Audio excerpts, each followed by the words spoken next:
Block विभिन्न स्थान में उड़िला जातीय पताका। कोरापुट जिला लक्ष्मीपुर ब्लॉक कोण अनुकोण में बड़ धूमधाम पालित हो देशर 76तम साधारणतंत्र दिवस। चारिड़े त्रिरंगा पताकार माल झलसी उठिथिबा बेले छात्र छात्री प्यारेड सबुरी मन मोहिला।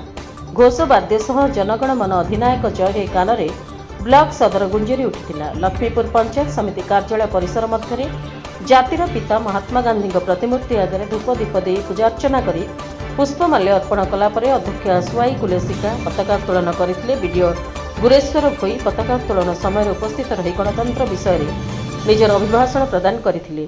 एथिरे ब्लॉक समस्त कर्मचारी माने उपस्थित थिले। सेहीपरि लक्ष्मीपुर सरस्वती शिशु मंदिर प्रधान आचार्य श्री सरोज कुमार पाणिग्राही अध्यक्षतार अनुष्ठित उत्सव में विद्यालय सभापति भी नागराजू जातीय पताका उत्तोलन करथिबा बेले घोषवादन सह समस्त शिशु नगर परिक्रमा रे बाहरिथिले।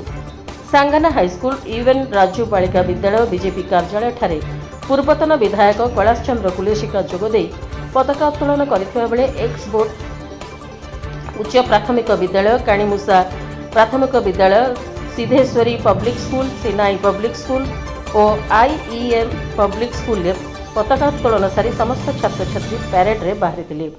समूह बजार मझिरे थिबा आंबेडकर प्रतिमूर्ति आगे और बणिक संघ तरफ आयोजित पताका उत्तोलन कार्य जोग देइथिले।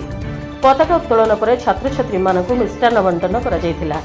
सेहीपरि विचार विभाग अदालत लक्ष्मीपुर थाना एसडीपीओ कार्यालय ग्राम्य उन्नयन विभाग पूर्त विभाग अबकारी विभाग तहसील कार्यालय वन विभाग कार्यालय प्राणी चिकित्सालय शिशु कल्याण विभाग क्षुद्र जलसेचन कृषि विभाग उद्यान विभाग पानीय जल जोगाण कार्यालय गोष्ठी स्वास्थ्य केन्द्र मृत्तिका संरक्षण विभाग और बिजुली विभाग आदि स्थान में बड़ धूमधाम पताका उत्तोलन करा बेले लक्ष्मीपुर महाविद्यालय ठारे अध्यक्ष गिरिजा चौधरी पताका उत्तोलन करथिले।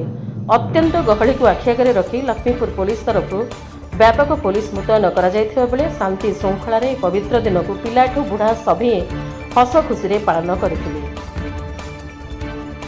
लक्ष्मीपुर प्रमोद जेना रिपोर्ट रिपब्लिक ओडिशा साधारण लोकों स्वर।